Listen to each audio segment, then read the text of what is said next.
A man convicted of murder in Atlanta is getting a second chance to plead his case. Travion Reed's family says he's going before the state clemency board to try and prove he didn't pull the trigger that led to a man's death. But Caitlin Ross reports that's not his only chance at freedom because of the Fulton County Conviction Integrity Unit. They're called to protect the law, not to control it. Linda Lindo says there are enough questions about her son's case that law enforcement should want to reinvestigate. That's because the GBI firearms instructor who testified in the trial admitted to not fully testing weapons in 2009. His co-defendant also confessed to pulling the trigger in 2010. Private investigator Peter Shaw says all of that should be taken into account. That's a good step. The fact that they're actually acknowledging that there possibly could have been mistakes on the state's side, and they're looking at that. So I think that's a big step. 11 Alive took a deep look at the Conviction Integrity Unit established in 2019. While the unit looks at hundreds of cases, so far only 3 men have been exonerated by their work. Lindo says she's hopeful for her sons. When your child is locked up, you are locked up. So until he gets set free, I continue to be in prison. Our investigators have been looking into the Conviction Integrity Unit since last year. You can watch our previous reports at 11alive.com. Now, this is one of those videos where you're not going to believe it. I'm just going to keep it authentic with you. And then some of y'all, if you have a preconceived notion that a person can't be innocent even though they found guilty, then I can't help you there. All I ask is that you come in with an open mind and just pay attention to what I've laid out. If I made my case or if I didn't make my case, let me know I didn't make my case. But in this instance, I think I made my case. Fani Willis, the dark side. Let's get to it. Investigation Consulting LLC was hired to assist in the criminal defense of client's uncle Travion Reed in a post-conviction matter for case number in Fulton County Superior Court. Investigator Pete Shaw obtained the following reports via email on 10/27/2022 from Andy Davis from the GBI Open Records Unit Legal Division. Official report of Bernadette Davy, firearms scientist.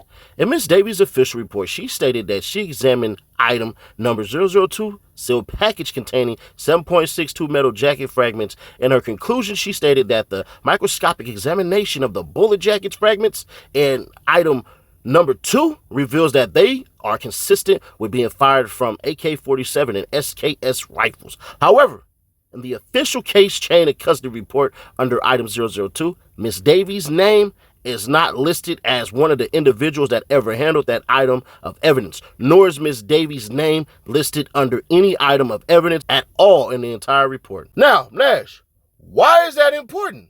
Well, let me take y'all down a little lane called Memory Lane with Miss Davy right here.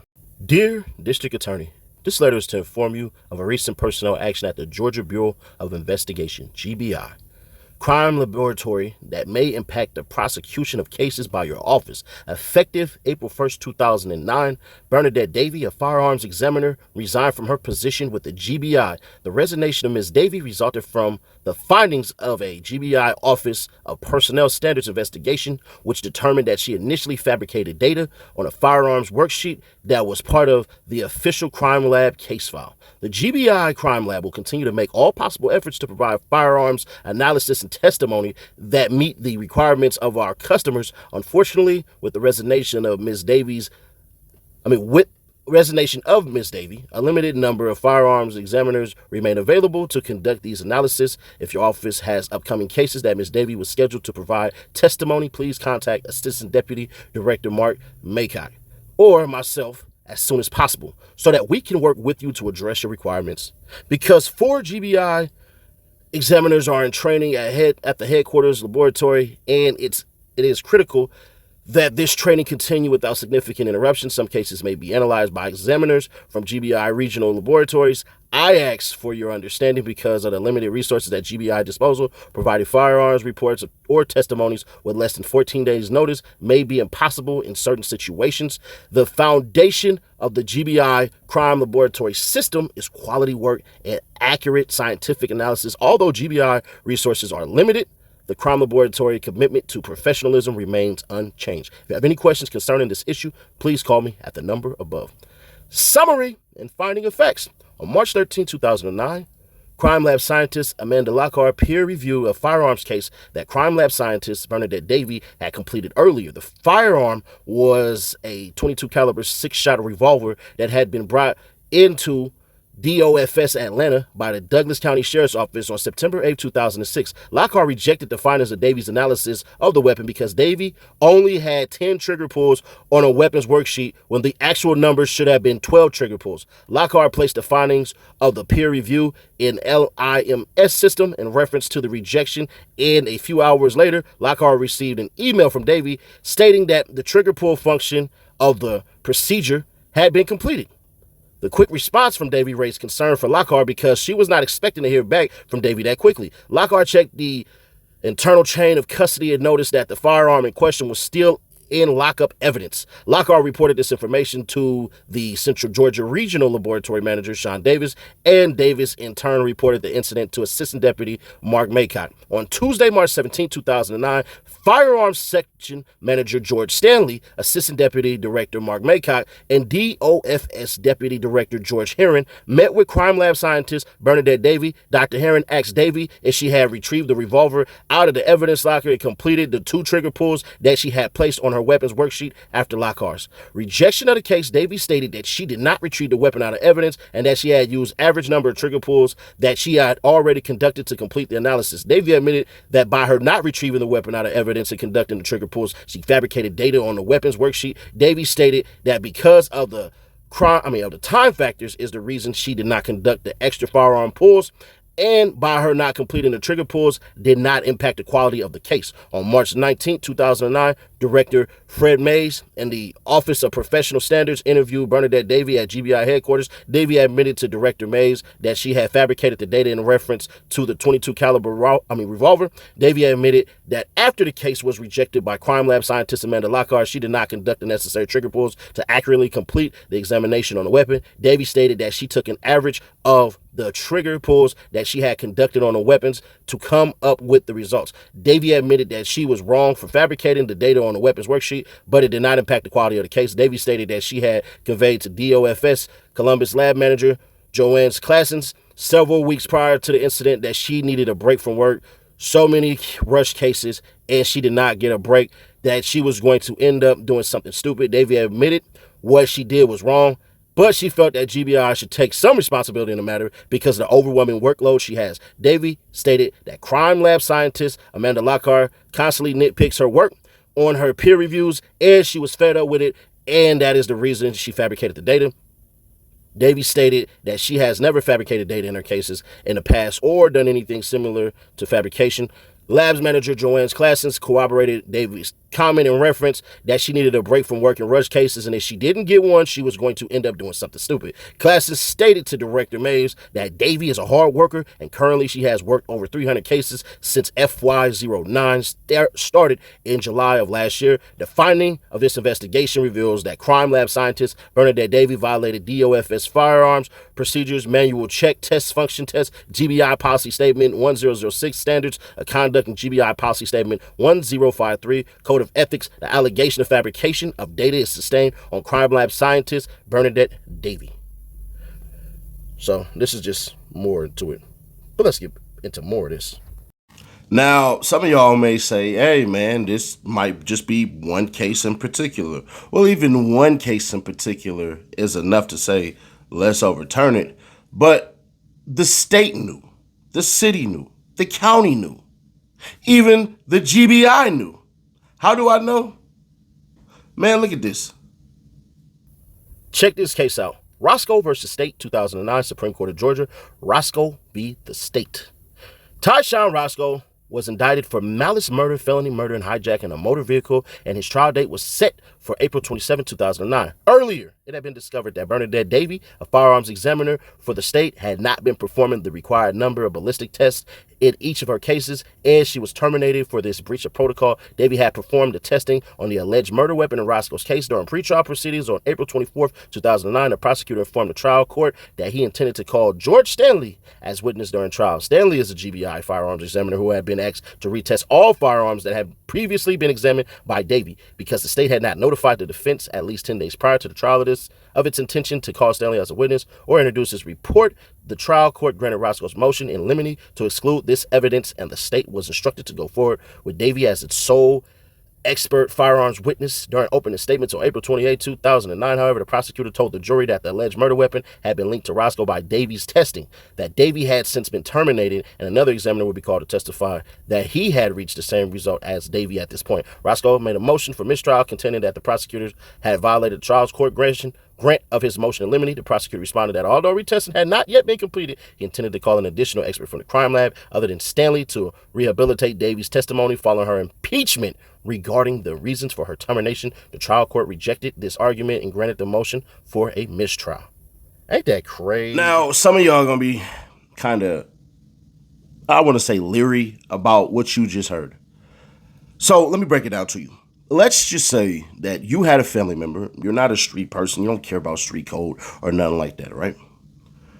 Do you want somebody who you know is guilty as sin to walk away from justice because of a technicality? See, it's not just about an innocent person. No. It's not just about an innocent person at all.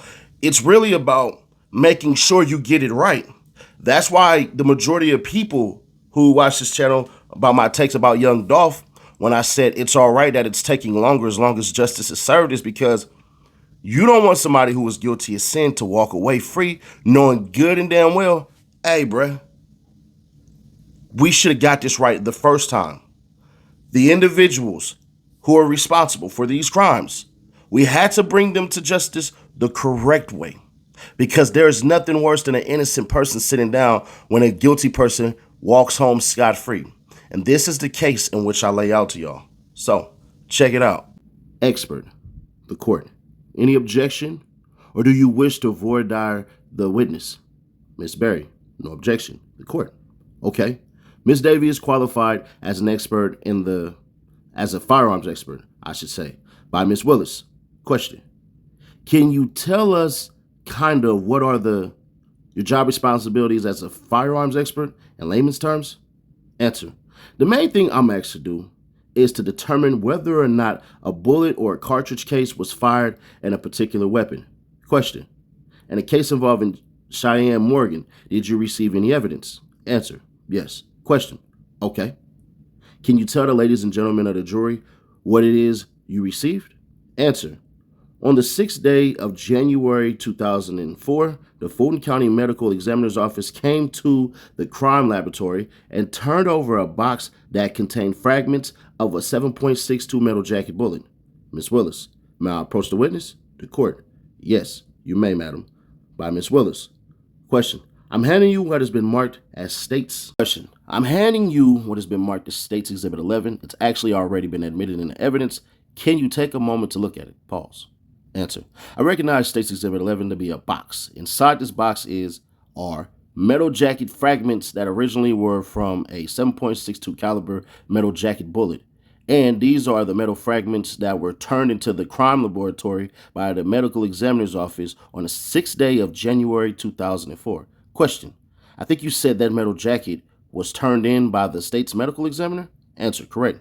Question. How can you determine? You've determined something more than that? First of all, how did you even determine it's metal jacket? It's metal jacketed. Answer. From its composition, it's actually a steel jacket. I put a magnet to it. It was magnetic. Also, it has rifling impressions on the surface of these fragments, which tells me it's been fired through a weapon. Question. Is that one of the things that you're trained to do? Answer. Yes. Question. Were you able to determine what type of weapon these came from? Answer. Yes. Question. Okay. First of all, can you educate us on how it is you can tell what type of weapon, a bullet, or a case it comes from? Answer. When a weapon is manufactured at any of the gun weapons plants, they will cut a series of raised ridges into the barrel of each of the weapons that they're producing. These raised ridges are inclined either right or left and twist. When the cartridge is fired, the bullet travels down the barrel of a gun, is engraved by these raised ridges, and it actually imparts a gyroscopic spin to the bullet, so it stabilizes as it slides down range. During the process of cutting the raised ridges into the barrel, there are imperfections that are randomly placed in the barrel from the cutting process.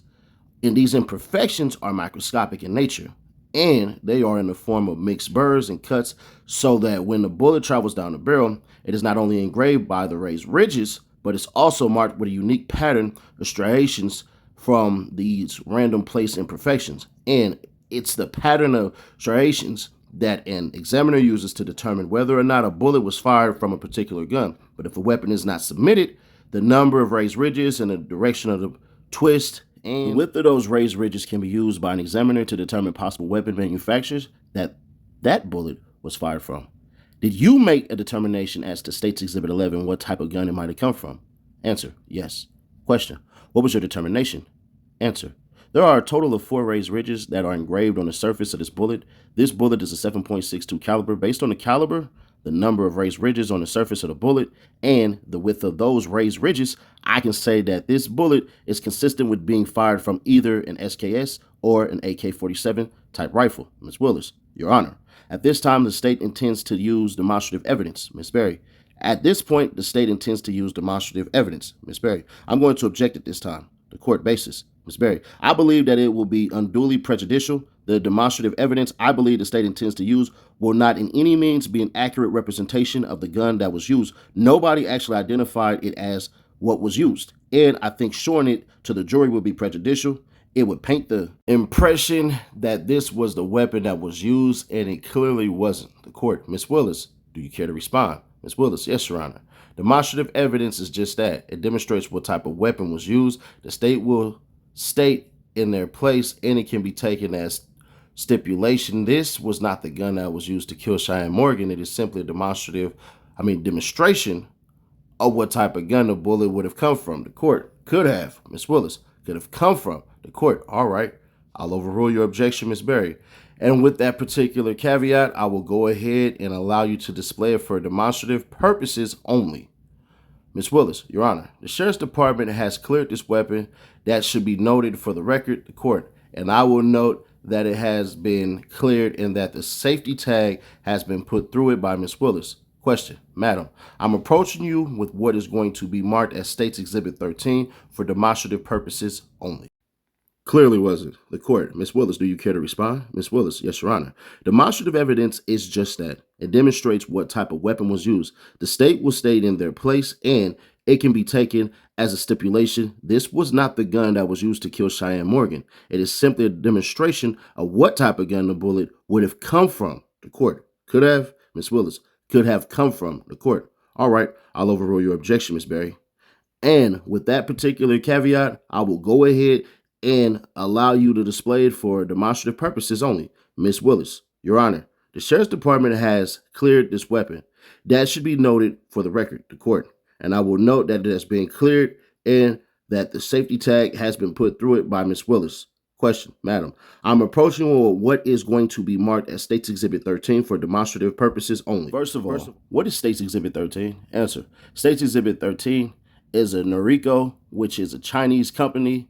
It's an SKS type rifle. Question, is this the type of weapon that State's Exhibit 11 would have been expelled from? Answer, correct. Question, there was another type of weapon you said through an AK-47? Answer, correct. Question, can you educate us, Ms. Davy, on what the distinction of those two weapons is? Answer, an AK-47 is the same caliber as that SKS, but it's short in overall range. It also has more distinctive gas tube fixed on that sits on top of the barrel that the SKS does. The AK-47 generally is designed to use what's known as a banana clip, which you see on that weapon there is strapped to the weapon there.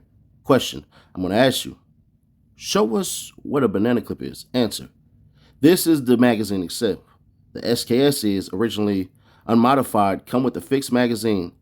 It's not detachable. It holds a total of 10 cartridges.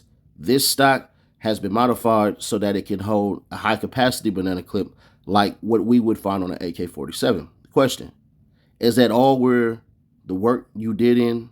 Answer, yes. Ms. Willis, nothing further. Subject to redirect to court, Ms. Berry. Cross-examination by Ms. Berry. Question, the fragments that you received, your only job was to determine what type of weapon it could have been fired from. Is that correct? Answer, correct. Question, there would be no identifying information as to who was the shooter based on the evidence you examined? Answer, That's correct. No. Question. And the weapon here that the state has just used as demonstrative evidence, look at this. Can you tell if it's a current model weapon or if it's an older weapon? Answer. That current model, that model is an SKS, and it is still being manufactured. Question. And they still look pretty much like this? Answer. Yes, ma'am. Question. And the color, the wood grain, that's pretty much how they look. Answer. Yes, the wood is generally standard stock, wood stock, but there are aftermarket stocks that are synthetic carbon fiber. Ms. Berry, thank you. There's one huge problem with all of this. Yeah, Davy Bernadette, she was never there to conduct these tests. So the witness that Miss Willis is using was never there. Miss Willis was given the information and she refused to accept it. So effectively, you used a witness who made up evidence against a man fighting for his life. Now, since I'm from the streets, I can't say you should be in jail, but I allow the people to do so. And this will end part 1. Part 2 will be dropping in the morning so that y'all can see exactly how it's going. I'll catch you at the live stream tonight. We will have video footage of us giving away the $500 that we picked up yesterday to give to the people. If you can, share to keep your people aware, subscribe, and turn on that bell to stay notified. This is part 1 of 2-parters, the dark side of Fani Willis, an innocent man fighting for his life.